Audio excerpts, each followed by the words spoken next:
যে বাবা, যে ভাই, যে সন্তান এই কাজ করছে, শরীর ফাঁকি দিয়ে যদি কিয়ামত পর্যন্ত আপনি হায়াত পান আর কিয়ামত পর্যন্ত নামাজ রোজা করেন, সব মাঠে মারা যাবে, কিচ্ছু করুন।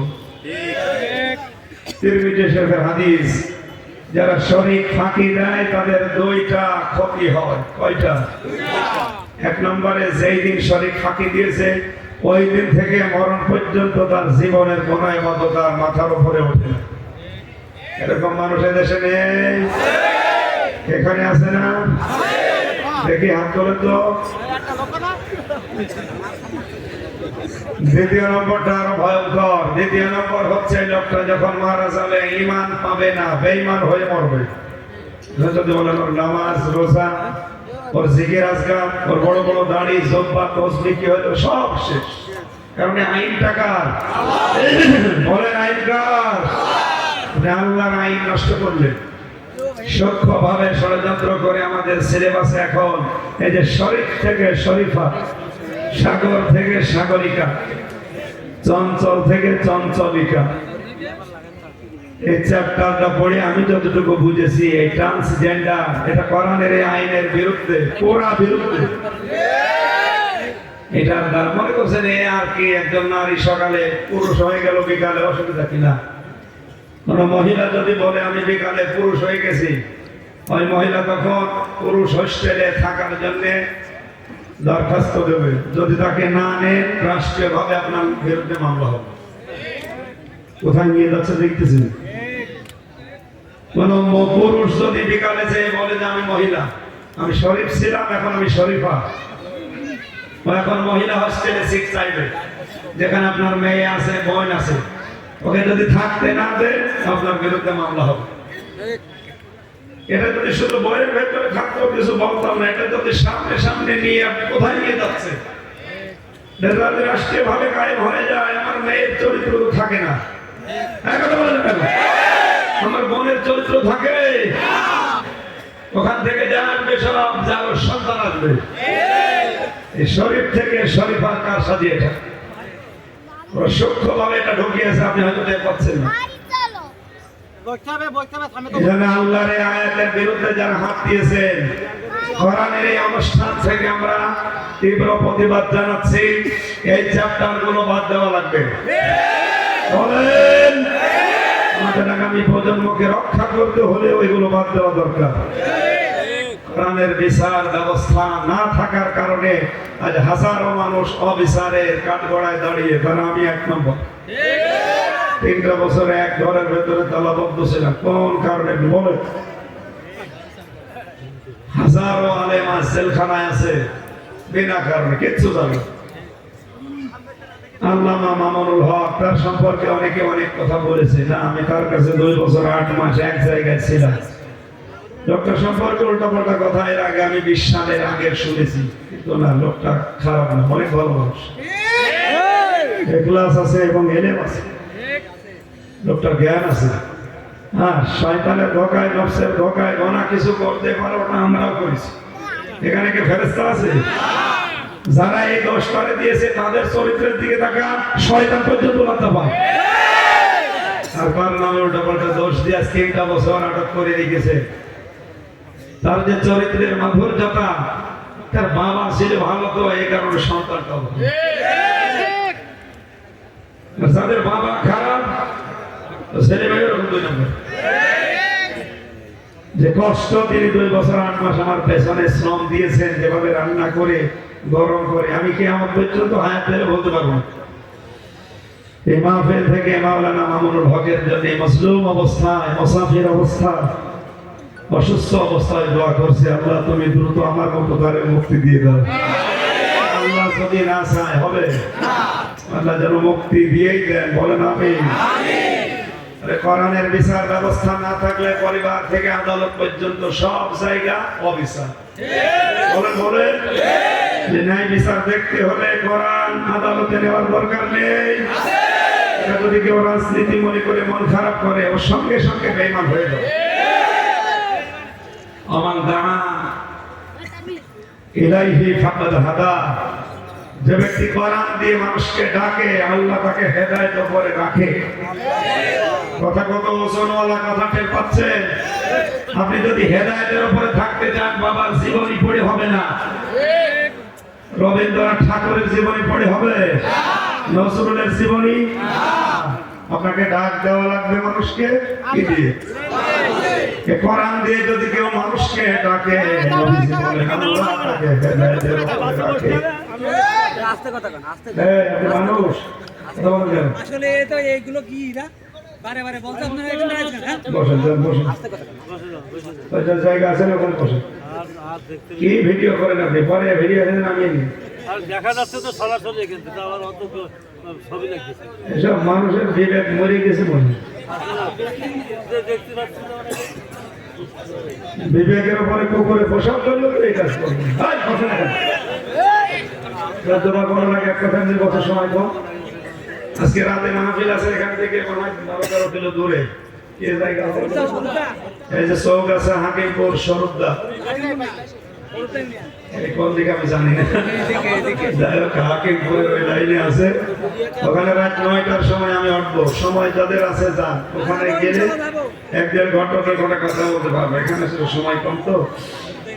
ফাকাদ হুদিয়া ইলা সিরাতিল মুস্তাকিম, হাদিসের শেষ কথা ছিল যে ব্যক্তি কোরআনের ডাকে সাড়া দেবে, আল্লাহ তাকে সিরাতে মুস্তাকিম নসিব করে দেবে। আরো বলেন আমিন। আল্লাহ হাদিসটা আমাদের প্র্যাকটিক্যাল লাইফে মানার তৌফিক দিন আমিন। সূরা তাওবার 111 নম্বর আয়াতটা পড়েছি। মূল কথাগুলো 10-15 মিনিটের ভেতরে বলবো ইনশাআল্লাহ। শয়তান যদি আশপাশে থাকে, পড়ে শয়তান তাড়ানোর দোয়া পড়ে। আউযু বিল্লাহি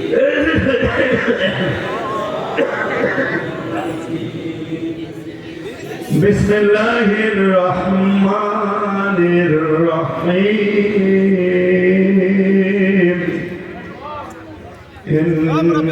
ইন্নাল্লাহা আশতারা মিনাল মুমিনিনা আনফুসাহুম ওয়া আমওয়ালাহুম বিআন্না লাহুমুল জান্নাহ يقاتلون في سبيل الله فيقتلون ويقتلون।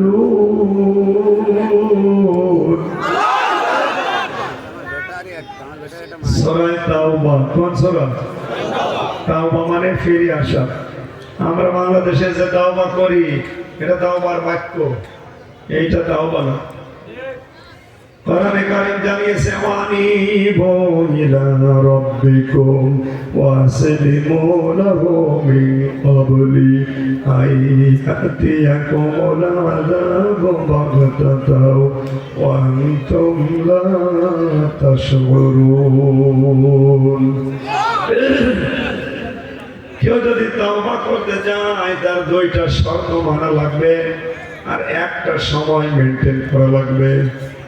সময় কয়টা? বলুন বলুন, শর্ত কয়টা? এবার মিলান আপনার জীবনে যত তওবা করেছেন হচ্ছে কিনা। 1 নম্বরে যে 2টা শর্ত মানা লাগে, ওয়ানিবু ইলা রাব্বিকুম, যে ব্যক্তি তার রবের দিকে ফিরে আসবে। কার দিকে? আমার বাবার দিকে না, পীরের দিকে না, খানকার দিকে না, আমাকে ফিরা লাগবে রবের দিকে। ওয়াসলিমু লাহু মিন ক্বাবলি, 2 নম্বরের শর্ত হচ্ছে আত্মসমর্পণ করা লাগবে, সারেন্ডার করা লাগবে। কার কাছে?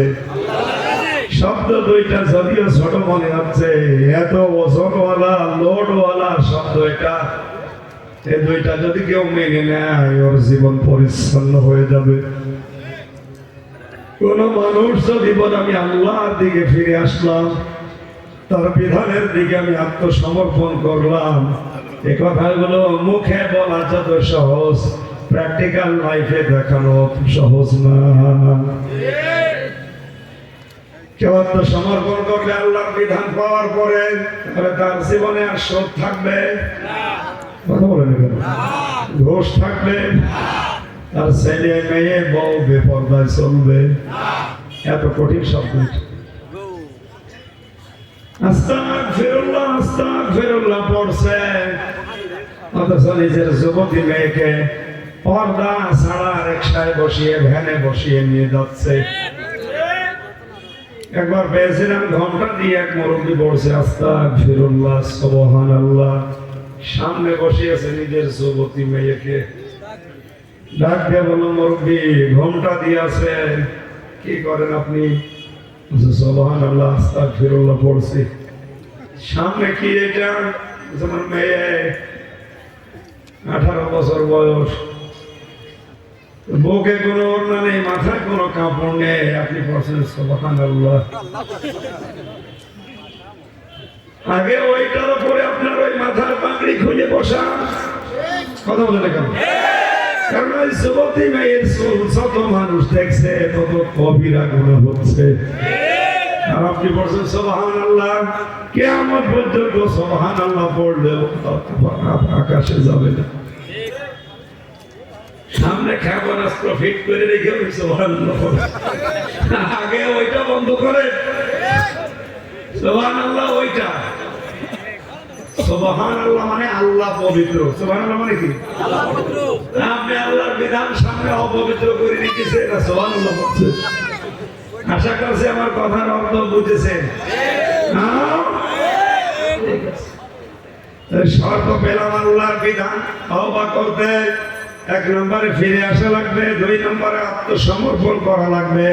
কেউ যদি আল্লাহর বিধানের সামনে আত্মসমর্পণ করে, মানুষের তৈরি করা আইন কানুন সে আর মানবে বলেন বলেন। আর যদি না মানে তাহলে তার এই মন্ত্রিত্ব চলে যেতে পারে। এই তথ্যটা আছে সূরা বুরুজের তাফসীরে। এই দাকিয়া ইউনূস নামে যে লোকটা অত্যাচার নির্যাতন করেছিল, তার মন্ত্রী জীবন্ত মানুষকে আগুনের ভেতরে যখন জ্বালাতে ছিল, ওখান থেকে একটা বাচ্চা ডাক দিয়ে বলে, মা, ইমানের কারণে ইসলামের কারণে আজ আমাকে আগুনে দিয়েছে, আপনি দুঃখ করবেন না। বলে ফেলার সঙ্গে সঙ্গে আমার মনে হচ্ছে আমি ফুল বাগানের ভেতরে বসে আছি, আপনিও চলে আসেন, কোনো চিন্তা নেই, এটা আগুনের কুণ্ডলী না, এটা ফুল বাগান। এই দৃশ্য দেখার পরে এই বাদশার মন্ত্রী ছিল একজন, এই মন্ত্রী নিজে মন্ত্রিত্ব ছেড়ে দিয়ে ইসলাম কবুল করেছিল। আজ যদি কেউ এভাবে তওবা করতে চায়, আল্লাহর বিধানের সামনে আত্মসমর্পণ, আমার মনে হয় অনেকেরই অনেক কিছু হারানো লাগতে পারে। এর নাম তাওবা। অথচ এমপি, মন্ত্রী, ডিসিএসপি এরাও বিভিন্ন পীরের দরবার আছে, তাওবা পড়ে আছে। এই তাওবা পড়েন আপনি? এইটার নাম তাওবা। এই আসবেন আল্লাহর দিকে আর আত্মসমর্পণ করবেন, তার বিধান পাওয়ার পর আমি সারেন্ডার হয়ে গেল। কখন করবেন? মিন ক্বাবলি আইয়াতিয়াকুমুল আযাবু বাগতাতাও ওয়া আনতুম লা তাশউরুন। ওই আযাব আসার পূর্বে যখন তোমাকে আর সাহায্য করা হবে না। বাংলার মুসলমানের আমরা সবাই জানি আমাদের সাহায্য করা হবে না। মরণের সময়, আসতে বলি, মরণের সময় সাহায্য করা হবে। আর পৃথিবীতে মরণ আসবে 41 সালে।